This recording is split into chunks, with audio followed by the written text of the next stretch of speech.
అందరికీ నమస్కారం. ఈరోజు కథ హిట్లర్ ఎపిసోడ్ 300 న్యూ చెఫ్. ఇక స్టోరీకి వెళ్తే మరుసటి రోజు ఉదయం కళ్ళు తెరిచిన హాస్ని తనకు సమీపంలో ఉన్న విరాట్ని చూసి ఒక్క క్షణం ట్రాన్స్లోకి వెళ్ళిపోయింది. అలా చూస్తూనే అతని చెంప మీద తన మునివేళ్లతో సున్నితంగా నిమురుతూ ముద్దు పెట్టబోయి ఆఖరి నిమిషంలో స్పృహలోకి వచ్చి వెనక్కి వెళ్ళింది. అయితే మెలకుగానే ఉన్న విరాట్ ఆమె చర్యకు నవ్వుకొని, మనసులో అనిపిస్తే ముద్దు పెట్టాలి, అంతేకాని ముహూర్తం కోసం చూడకూడదు అని లోగొంతుకుతో అన్నాడు. నాకు అంత ఇంట్రెస్ట్ లేదు, కానీ మీరు అసలు పడుకోలేదా? రాత్రంతా మెలకునే ఉన్నారా అని అడిగింది హాస్ని.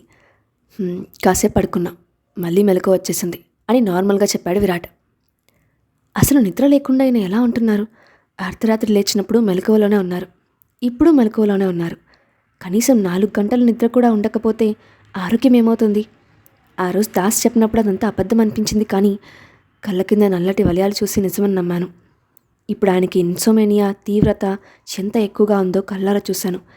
దీనికి ఏదో ఒక పరిష్కారం ఆలోచించాలి అని అనుకుంటూ ఆలోచనలో మునిగిన ఆమెను మళ్ళీ తన కౌగిల్లో బంధించి, ఎంత ఉదయాన్నే లేచి చేసే పనే ఉంది, కానీ పడుకో, కాస్త రెస్ట్ దొరుకుతుంది అని తల మీద నిమురుతూ జో కొడతాడు విరాట్. అతని సమీక్షంలో ఆమె మనసుకి కలిగిన ప్రశాంతత ఆమెను నిద్రాదేవికి చెంతన చేసింది. దాంతో క్షణాల్లో నిద్రలోకి జారుకుంది. కాసేపు ఆమెను చూస్తూ గడిపిన విరాట్ ఫ్రెష్ అప్ అయ్యి హాల్లోకి వచ్చేసరికి చక్కగా బాత్ చేసి రెడీ అయిన రిషి బయటకు వచ్చాడు. తన గది ఎంట్రన్స్ దగ్గర నిలబడి తండ్రి గదిలో నుండి బయటకు వచ్చిన విరాట్ని చూసి, నీకు మా నాన్న గదిలో ఏం పని? అక్కడి నుండి ఎందుకు వస్తున్నావు? అసలు ఎవరి అనుమతితో ఆ గదిలోకి వెళ్ళావు అని కోపంగా ప్రశ్నించాడు. ఆ మాటకి కొడుకు వైపు కొరకొర చూస్తూ, నేను మీ నాన్న గదిలో పడుకోవడానికి నీ పర్మిషన్ తీసుకోవాలా? నేను చూడ్డానికి నీలాగే ఉన్నాను కదా, మరి నీ తండ్రిలా అనిపించడం లేదా అని అడిగాడు. మా డాడీ ఆ గదిలో ఉన్నారు, నువ్వు ఎవరో నాకు తెలియదు, నా పర్మిషన్ లేకుండా ఇక్కడ ఉండడానికి వీల్లేదు, వెళ్ళిపో అని సీరియస్గా చెప్పాడు రిషి. అని దగ్గరికి వెళ్ళి కొడుకుని ఎత్తుకొని, ఒకసారి నన్ను సరిగ్గా చూసి చెప్పు, నిజంగానే నేను ఇక్కడ ఉండకూడదా అని కొడుకుని ప్రశ్నించాడు విరాట్. ఆహా, ఉండకూడదు, నువ్వు అసలు మంచివాడివి కాదు, మా డాడీని ఇబ్బంది పెడుతున్నావు, ఆయన మా గురించి ఎంత కష్టపడుతున్నారో నీ వల్ల డిస్టర్బ్ అవ్వడం నాకు ఇష్టం లేదు అని విరాట్ చేతి నుండి విడిపించుకోవడానికి ప్రయత్నించి కుదరక గట్టిగా అరుస్తూ తన చిట్టి చేతులతో కొట్టడం మొదలుపెట్టాడు రిషి. కొడుకు పుట్టినప్పుడు అనుభవించాల్సిన ఆ స్పర్శ ఇప్పటికీ తెలియడంతో అతని కోపాన్ని కూడా ప్రేమగానే అనుభూతి చెందుతూ ప్రేమగా కొడుకు ముఖాన్ని ముద్దులు పెడుతూ, ఎందుకు నాన్న నీకంత కోపం? నువ్వు ఇలాగే అల్లరి చేస్తే మీ డాడీ నిద్ర డిస్టర్బ్ అవుతుంది, అలా జరగడం నీకు ఇష్టమేనా అని నెమ్మదిగా అడిగాడు విరాట్.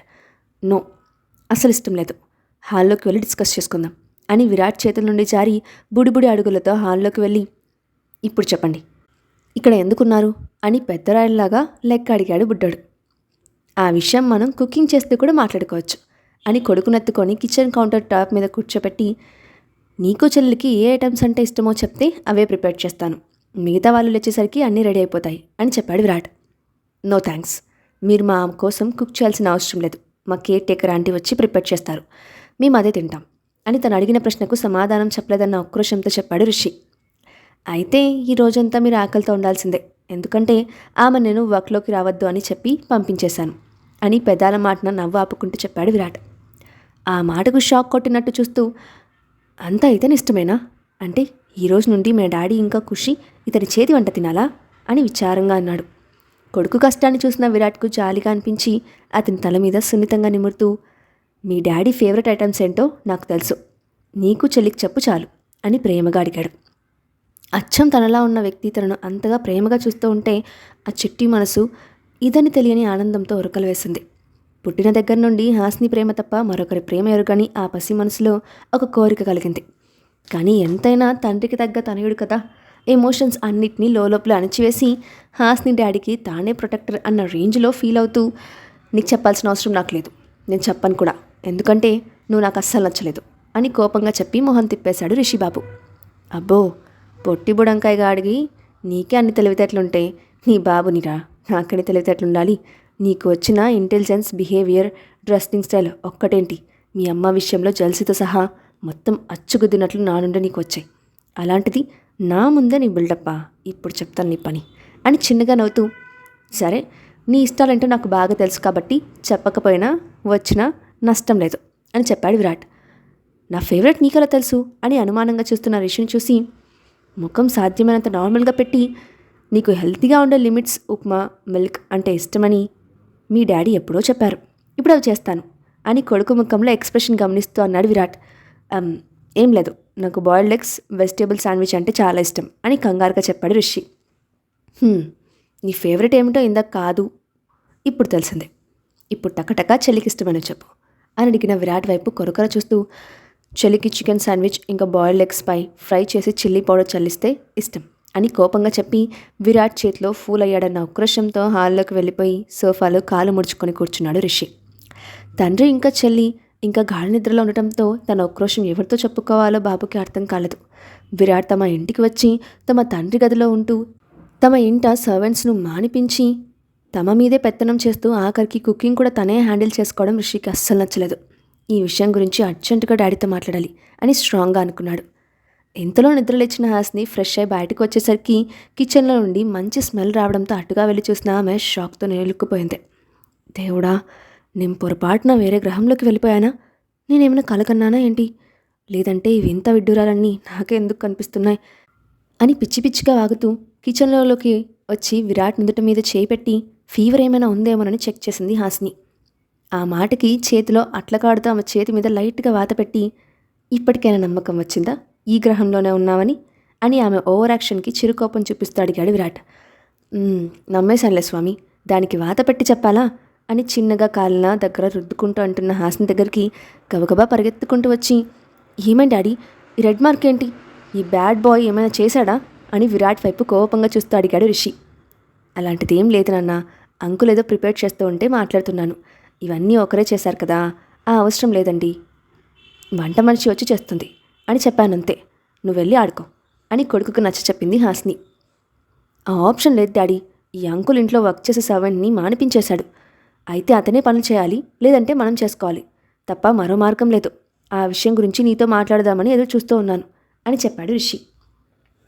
"నేను నీతో కాసేపట్లో వచ్చి మాట్లాడతాను" అని కొడుకును పంపించి కోపంగా విరాట్ దగ్గరికి వెళ్ళి, "ఏం చేస్తున్నారు విరాట్ గారు? ఇదంతా చేయాల్సిన అవసరం మీకేంటి? అసలు ఎవరిని అడిగి ఇదంతా చేస్తున్నారు?" అని కోపంగా అడిగింది హాస్ని. కనిపించడం లేదు, నేను వంట చేస్తున్నాను. అది మాత్రమే కాదు, ఇంట్లో అన్ని పనులు నేనే చేస్తాను. ఎందుకంటే నా భార్య ఉద్యోగం చేస్తోంది, తనకి సాయం చేయాలి కదా. ముఖ్యంగా ఇదంతా నేను ఇష్టంతో చేస్తున్నాను. ఇన్ని సంవత్సరాలుగా నా పిల్లల్ని నేను చాలా మిస్ అయ్యాను. పసిపిల్లలుగా ఉన్నప్పుడు ఎలాగో ఏం చేయలేకపోయాను. కనీసం ఎప్పుడైనా వాళ్ళ పనులన్నీ నన్నే చేయనివ్వు. తండ్రిగా ఆతృప్తులైనా నన్ను పొందని, వాళ్ళతో కూడా టైం స్పెండ్ చేసినట్టు ఉంటుంది. అడ్డు చెప్పడానికి మాత్రం ట్రై చేయక హాస్ని" అని స్పష్టంగా చెప్పాడు విరాట్. అతని మాటలకి ఆమె గుండె మెలిపెట్టినట్లయిపోయింది. అతనికి అక్కడి నుండి వెళ్ళే ఉద్దేశం పూర్తిగా లేదని అర్థమై అతని వైపు బాధగా చూస్తూ, "మీరు ఇదంతా చేయాల్సిన అవసరం లేదు విరాట్ గారు, మీ స్థాయికి అదంతా తగదు. పైగా రేపో మాపో మీరు వెళ్ళిపోతారు. ఈలోగా పిల్లలు మీకు అలవాటు పడితే చాలా ప్రాబ్లం అవుతుంది. దయచేసి మా సమస్యను అర్థం చేసుకొని దూరంగా ఉండండి. అంతేకాని మా కోసం మా ముందు అన్నీ తగ్గి అలవాటు లేనివి చేయకండి. మీకంటూ ఒక సామ్రాజ్యం ఉంది, ఇక్కడే ఉండిపోయి మిమ్మల్ని నమ్ముకున్న వాళ్ళని అన్యాయం చేయొద్దు. వీరంత త్వరగా వెళ్ళిపోండి" అని తేల్చి చెప్పింది హాస్ని. "అంటే ఇంకెప్పటికీ వాళ్ళకి నేను తండ్రి అని చెప్పవా? నేను కన్న పిల్లలను నా కళ్ళెదురుగా ఉండి కూడా నాన్న అని కాకుండా అంకుల్ అని పిలుస్తూ ఉంటే నా బాధ ఎంత కష్టంగా ఉంటుందో నీకు తెలుసా?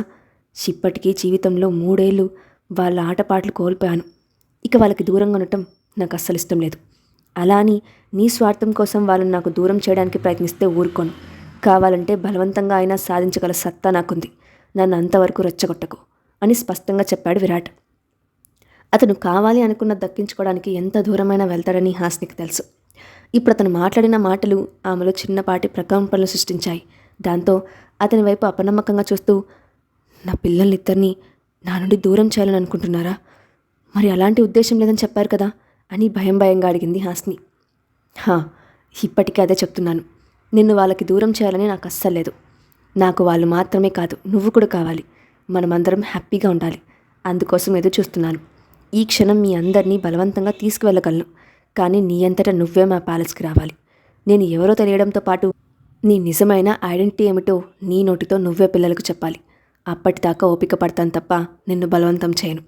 కంపెనీ కోసం పిల్లల్ని వదిలేసి వెళ్లాల్సిన అవసరం నాకు లేదు. ఇక్కడుండి కూడా నేను మేనేజ్ చేసుకోగలను. ఆ విషయం నువ్వు మర్చిపోయావా?" అని అడిగాడు విరాట్. ఆ మాటతో తన ప్రెగ్నెన్సీలో ఉన్నప్పుడు అతను చాలాసార్లు ప్యాలెస్లో ఉండి వర్క్ మేనేజ్ చేసుకునేవాడని ఆమెకు గుర్తుకొచ్చి ఒకసారి ముభావంగా అతని వైపు చూసి బయటకు వెళ్ళిపోయింది హాస్ని. కాసేపటికి కుకింగ్ కంప్లీట్ చేసి ఐటమ్స్ అన్నిటినీ టేబుల్ మీద సెట్ చేసి ఇంకా నిద్రలేవని కూతురి కోసం గదిలోకి వెళ్ళాడు విరాట్. అప్పటికే చెల్లిని నిద్రలేపి బాత్రూంలోకి పంపి ఆమెకు కావాల్సిన థింగ్స్ అన్ని తీస్తున్న రిషిని చూసి, బ్రేక్ఫాస్ట్ రెడీ అయిపోయింది, చెల్లిని డాడీని తీసుకొని డైనింగ్ టేబుల్ దగ్గరికి రా అని అతని బుగ్గ మీద గిల్లి చెప్పాడు విరాట్. అక్కడి నుండి గదిలోకి వెళ్ళిన అతనికి మిర్రర్ ముందు నిలబడి ఆఫీస్కి రెడీ అవుతున్న హాస్ని కనిపించడంతో వెనక నుండి హక్ చేసుకొని, ఇంత అందంగా సున్నితంగా ఉన్న నిన్ను అబ్బాయి అని ఎలా అనుకుంటున్నారు? వాళ్ళందరికీ అసలు బుర్రలు లేవా, లేక కళ్ళు కనిపించడం లేదా అని విసుగ్గా అడిగాడు. నేను వేసిన మేకప్కి చేసిన సెటప్కి ఈ ఊర్లో నేను తెలిసిన ప్రతి ఒక్కరూ నన్ను అబ్బాయిగానే నమ్మేశారు. ఎవరికి అనుమానం రాకూడదని అందమైన నా గొంతు కూడా చేంజ్ చేసి మాట్లాడుతున్నాను. ఇక్కడ అందరికీ హర్ష వాయిస్ మాత్రమే తెలుసు. నేను హాస్నిగా తెలిసిన వాళ్ళకి మాత్రమే నా అసలు వాయిస్ ఎలా ఉంటుందో తెలుసు. చిన్నప్పుడు అందరినీ ఇమిటేట్ చేసేదాన్ని. ఆ విద్య ఇప్పుడు ఉపయోగపడుతోంది. కానీ నా కర్మ, మీరు గుర్తుపట్టేశారు అని ఉక్రోషంగా అంటుంది హాస్ని. ఇది అందమైన వాయిస్ అని చెప్పిన వాడెవరమ్మా? ఎంతసేపు కారం తిన్న కాకిలాగా కావు కావుమని అరవడం తప్ప ఒక్కసారైనా తిన్నగా మాట్లాడావా అని వెటకారంగా చెప్పి బ్రేక్ఫాస్ట్ చేయడానికి రమ్మని పిలిచి బయటకు వెళ్ళిపోయాడు విరాట్.